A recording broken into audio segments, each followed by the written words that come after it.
5장 1절에서 4절까지의 말씀 보도록 하겠습니다.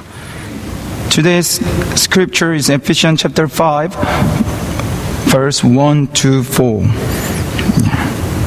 Ephesians chapter 5, verse 1 to 4. 우리 에베소서 5장 1절에서 4절까지의 말씀, 여러분과 제가 한 절씩 교독하도록 하겠습니다. 제가 먼저 하나님의 말씀을 받들어 읽도록 하겠습니다. 그러므로 사랑을 입은 자녀같이 너희는 하나님을 본받는 자가 되고 그리스도께서 너희를 사랑하신 것 같이 너희도 사랑 가운데서 행하라. 그는 우리를 위하여 자신을 버리사 향기로운 제물과 생축으로 하나님께 드리셨느니라. 음행과 온갖 더러운 것과 탐욕은 너희 중에서도 그 이름이라도 부르지 말라. 이는 성도의 마땅한 바니라. 누추함과 어리석은 말이나 희롱의 말이 마땅치 아니하니 돌이켜 감사의 말을 하라. 아멘. 하나님의 말씀이었습니다. 우리 잠시 기도하겠습니다. 하나님 감사합니다. 오늘 하나님을 예배하고 찬양할 수 있게 주셔서 감사합니다. 우리 사랑교회 온 성도들이 하나님을 찬양하고 예배하는 것 자체가 축복임을 믿게 하여 주시옵소서. 오늘 이 예배 가운데 하나님 말씀하여 주시고 하나님의 한량없는 은혜와 축복을 내려 주시옵소서. 감사를 드리며 우리의 말씀의 주체 되신 예수 그리스도의 이름으로 기도 올려옵나이다. 아멘. 오늘 이렇게 예배에 나오신 여러분들을 진심으로 환영합니다. 우리 앞뒤 좌우에 있는 분들한테 한번 우리 좀 이렇게 인사해 볼까요? 참 좋죠. 이렇게 한번 인사합시다. 참 좋죠. 감사합니다. 참 예배함이 좋습니다. 찬양에 우리 찬양팀 찬양도 감사하고 기도도 감사하고. 여러분 예배 드리시니까 좋으시죠? 우리 예배 드릴 때는 항상 이런 기쁨과 정말 축복이 넘쳐납니다. 믿으시고 항상 하나님 한 분만을 예배하는 우리 사랑 공동체 되길 소망합니다. 지난주에 우리는요 세 사람의 모습에 대해서 보았습니다. 세 사람의 모습, 예수 그리스도를 믿고 또 예수 그리스도의 거룩한 옷을 입은 그 세 사람의 모습이 무엇인지 우리 네 가지를 통해서 봤고, 그 말씀 가운데 예수를 믿어 우리가 성령을 받았다면 성령 하나님을 모신 사람으로서 우리가 어떤 모습이 나와야 하는지 그 모습들을 우리는 보았습니다. 그리고 오늘 우리가 에베소서 5장으로 넘어왔어요. 이제 2장 남았습니다. 여러분 힘내십시오. 지금까지 잘 달려오셨습니다. 5장, 6장. 이것만 딱 끝내도 우리 에베소서의 아주 값진 말씀들을 다 봅니다. 5장으로 넘어왔음에도 불구하고요, 동일한 말씀이 계속 선포되어집니다. 세 사람의 모습이 무엇인지, 성령 하나님을 모신 사람들의 모습이 무엇인지, 구원받은 사람, 예수 그리스도의 옷을 입은 사람들의 모습이 무엇인지가 계속 기록되어지고 있습니다. 근데 제가 다시 한 번 더 말씀드리지만 오늘 이 말씀은요 우리에게 어떤 윤리적 행동을 강요하는 것이 아닙니다. 너희에게 이렇게 살아야 돼, 너희들 이렇게 착하게 살아야 돼, 어떤 도덕적인 그런 기준을 우리에게 설파하는 게 아닙니다. 혹은 이 말씀대로 살아야지 우리가 복받거나 이 말씀대로 살아야지 우리가 구원받는 게 아닙니다.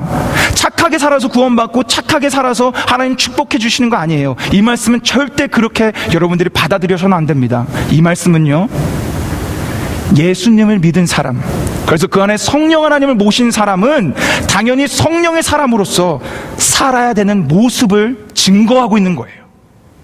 오늘은 저희는 이 말씀을 통해서요 우리의 모습들을 발견해 가는 겁니다. 나의 모습이 이런 모습이었구나, 내가 이런 모습대로 살아가질 못했구나, 다시 한번 발견하시고 깨닫고 오늘 이 예배의 발걸음을 나가시면서 다시 그 세 사람의 모습으로 걸어 나가시면 되는 거예요. 오늘 말씀의 역할은 그런 겁니다. 그럼 오늘 말씀 우리에게 어떻게 세 사람의 그 모습이 또 무엇인지 아주 중요한 말씀들이 기록되어져 있는데 그 말씀들을 한번 우리 같이 보며 하나님의 사람으로 걸어 나가시는 놀라운 시간 되기를 소망합니다. 자, 그럼 오늘 본문의 핵심이며 우리가 꼭 마음에 새겨야 되는 말씀인 1절을 한번 보도록 하겠습니다. 1절 말씀 우리 한번 같이 읽어보겠습니다. 시작. 그러므로 사랑을 입은 자녀같이 너희는 하나님을 본받는 자가 되고. 여기 참 도전적인 말이 있습니다. 우리의 마음을 치는 얘기죠. 너희는 하나님을 뭐하는 자가 되라고요? 본받는 자가 되라. 참 숙연해지지 않습니까? 이 단어 앞에. 여러분 어떻게 하나님을 본받고 계십니까? 아니면 조금 이 사도 바울의 요구가 너무한 것 같으시진 않으십니까? 감히 우리가 하나님을 본받아?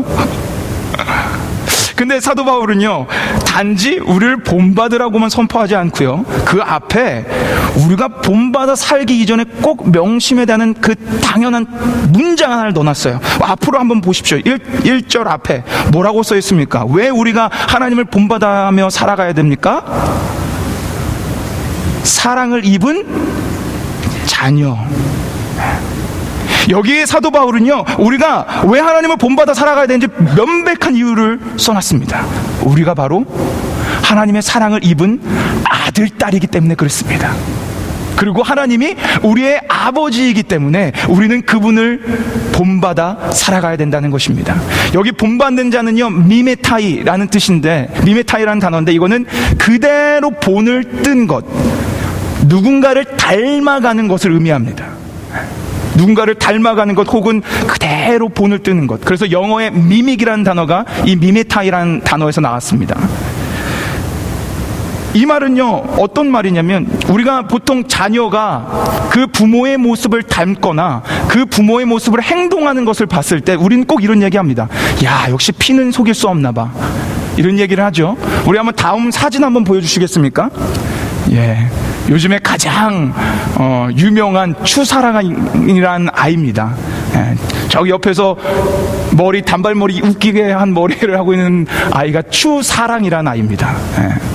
그리고 그 옆에는요, 똑같이 생겼죠? 저 추사랑이라는 아이 아버지인 추성훈 선수의 어릴 적 모습입니다. 똑같이 생겼습니다. 누가 봐도, 저 사진만 봐도 둘은 뭐 형제 자매든지 아니면 한 가족이라는 걸 알아요. 그리고 저희가 아는 것처럼 뭐 추성훈 선수와 추사랑을 아는 사람은 저 사진만 봐도 아빠 딸임을 합니다. 너무 닮았습니다.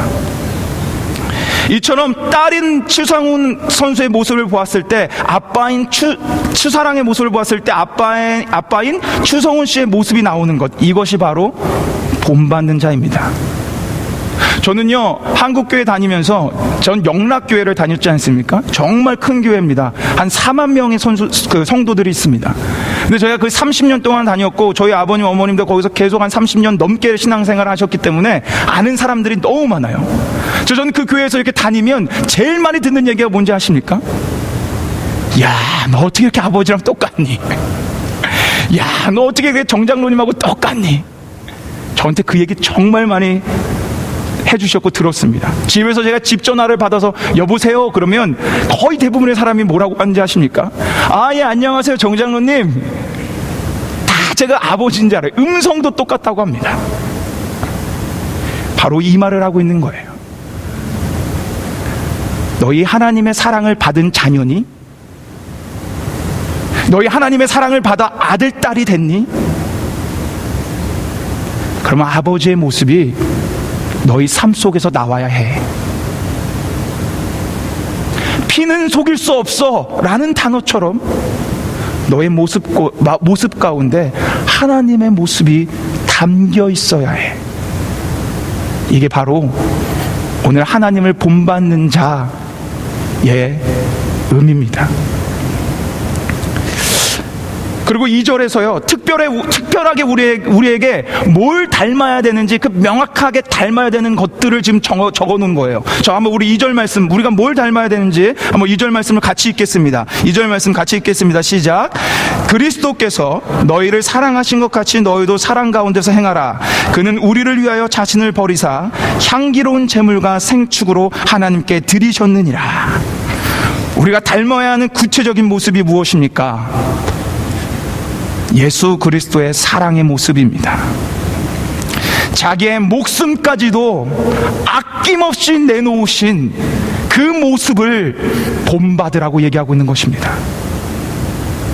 너희를 위해서 목숨을 바쳐 너희를 자녀 삼은 그 사랑받은 자녀라면 그 모습이 나와서 우리는 작은 예수로 이 땅을 살아가야 한다라는 말씀의 고백이 여기 담겨져 있는 것입니다.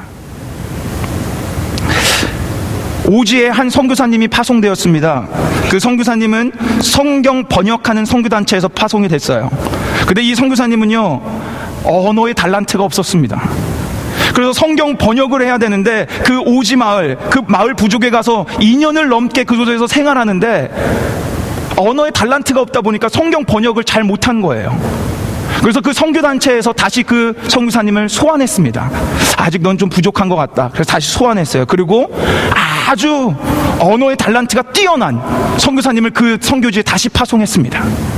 그분은 정말로 아주 똑똑하고 인텔리전트하고 아주 언어에도 아주 탁월해서 그곳에 가자마자 그 부족 말을 배워서 이제 성경 번역기를 아주 잘 착수했어요.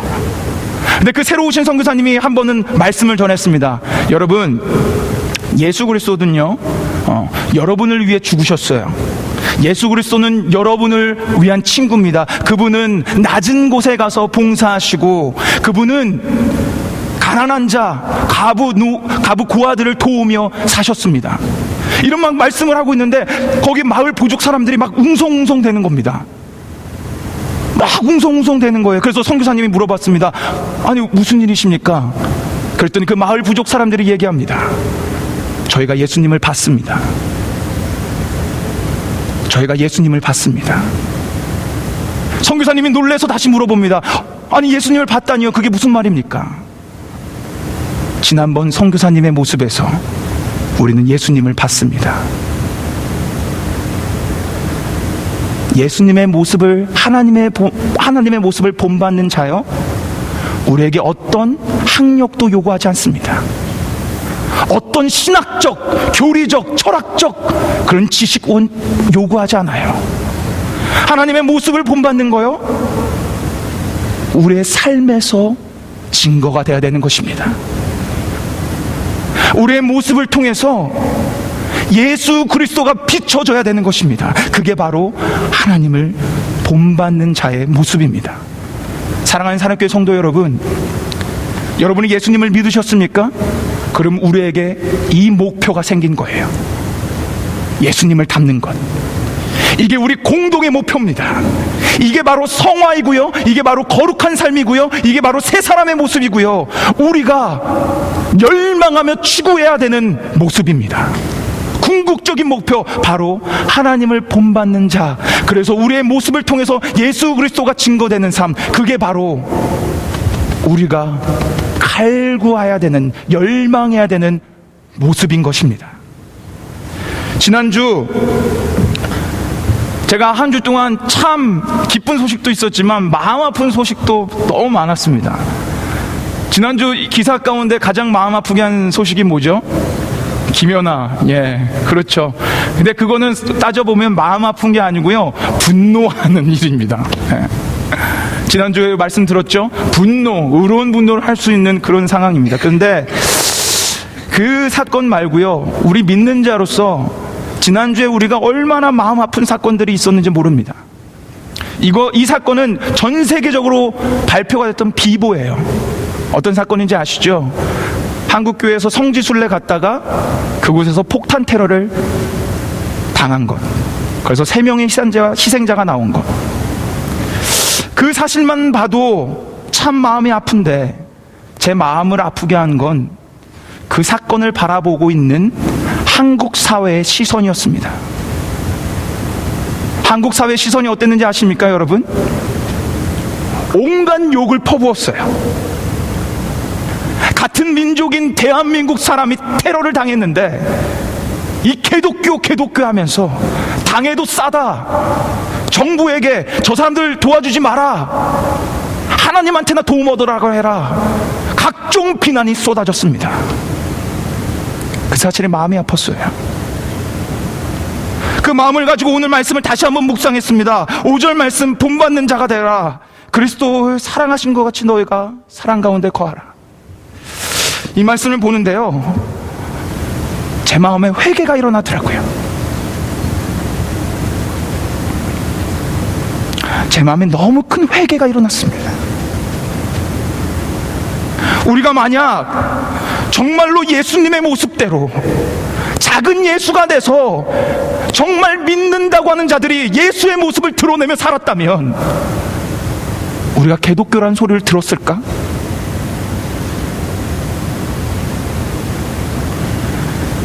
가슴을 치며 제 마음엔 너무 안타까운 마음이 들더라고요. 그런데 그 소식이 끝나기도 전에 어떤 사실이 하나 또 한국 사회에 터졌는지 아십니까? 한국에서 가장 유명하다는 그 목사님이요, 전 세계에서 가장 유명하다는 목사님이 어떤 비리를 일으켜서 유죄 판결, 3년 징역에 5년 집행유예 50억 원의 벌금을 판결받았습니다. 한국 사회 다 같이 한 소리를 냈어요. 거봐라, 거봐라, 니네가 개독교지.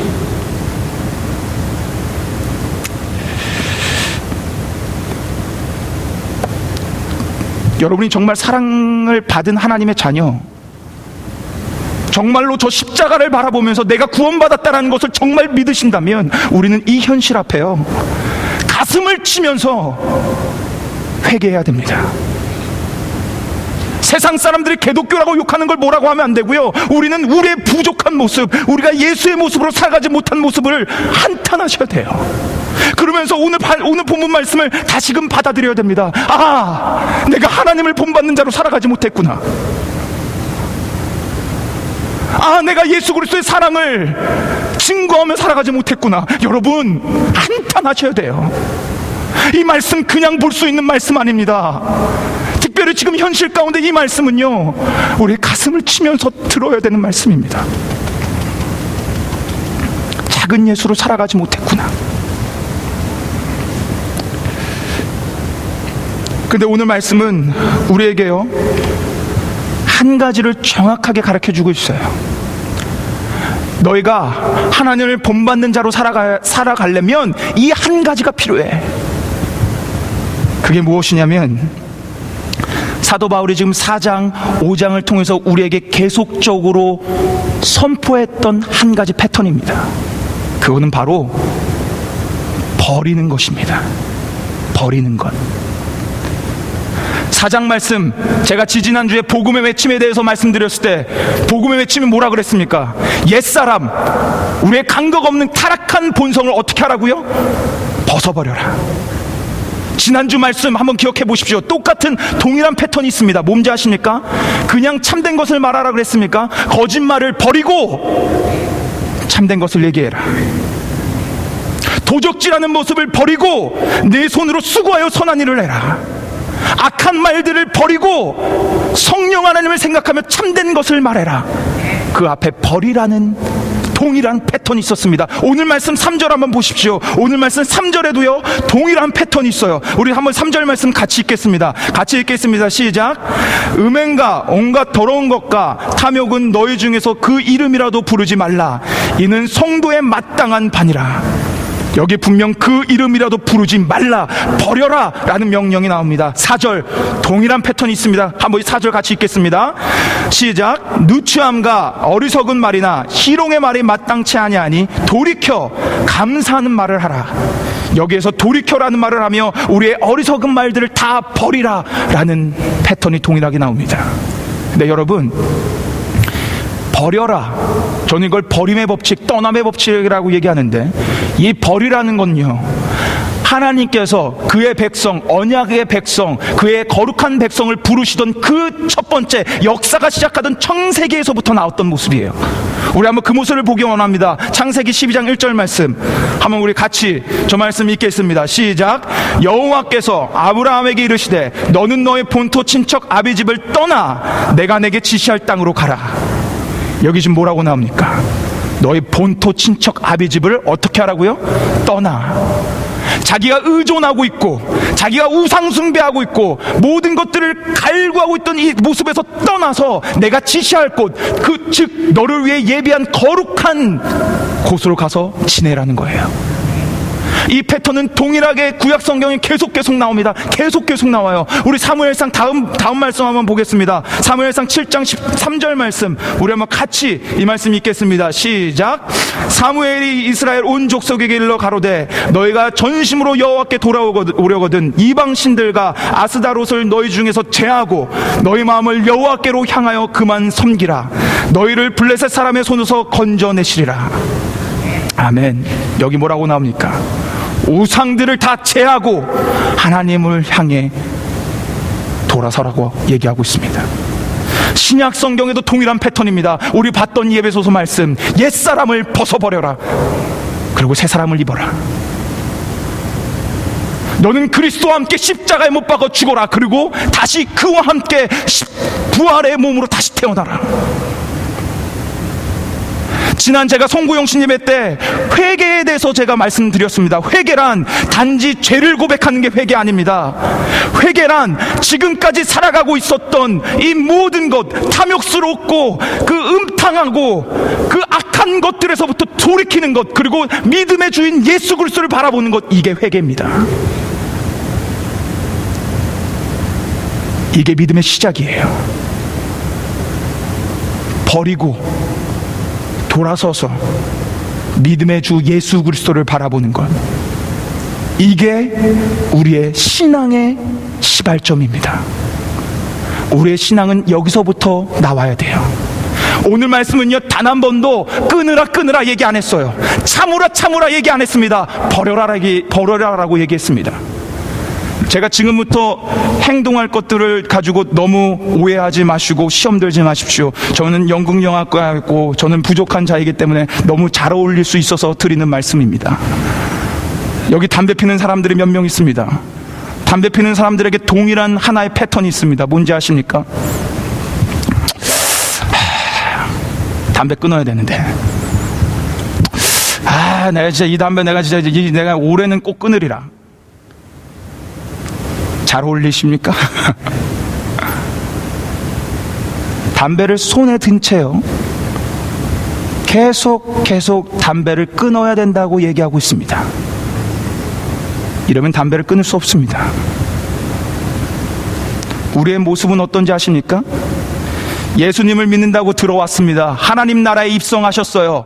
입성하기 전에 우리는 모든 것들을 버리고 입성해야 되는데, 버리지 못한 채 그 갖고 들어와서 하나님 나라에 있으면서, 나 이거 버려야 되는데, 나 이거 끊어야 되는데, 나 이 음탕한 모습, 나의 이 정말 남들을 욕하고 정죄하는 이 모습들 나 버려야 되는데, 갖고 있으면서 여러분은 그렇게 외치시고 있었던 것입니다. 버리셔야 돼요. 버리시고 하나님 나라로 입성하셔야 되는 겁니다. 버리시고 예수 그리스도를 바라보는 거예요. 그래서 지금 계속적으로 우리에게 주는 패턴은 버려라, 그리고 예수님을 바라봐라, 이 얘기를 하고 있는 것입니다. 제가 디모데후서를 강의하면서 한국 교회 그 종교 신뢰도에 대해서 한번 말씀드렸습니다. 기억나십니까? 한국 교회 종교 신뢰도 꼴찌가 어디였죠? 꼴찌가 기독교였죠. 1위가 가톨릭, 2위가 불교, 3위 꼴찌가 기독교. 그건 2011년 발표였고요. 얼마 전 2013년 12월에 또 발표가 났습니다. 통계조사를 했어요. 결과가 어떻게 됐을까요? 동일했습니다. 1위 가톨릭, 2위 불교, 3위 기독교. 안타까운 건 퍼센티지만 더 떨어졌어요. 더 신뢰도가 떨어졌다는 겁니다. 근데 그 통계 발표에서요, 재미난 통계 발표가 있었습니다. 뭔지 아십니까? 그 통계 발표에서 이렇게 물어봤습니다. 한국 사회에서, 한국에서 가장 많이 봉사활동을 하는 종교가 무엇입니까? 어딜까요? 가톨릭이요?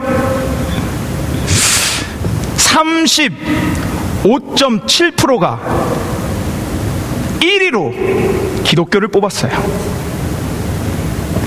재미나지 않습니까? 신뢰도는 가장 바닥인데 가장 많이 봉사하는 종교가 기독교랍니다. 너무 어색한 발표입니다.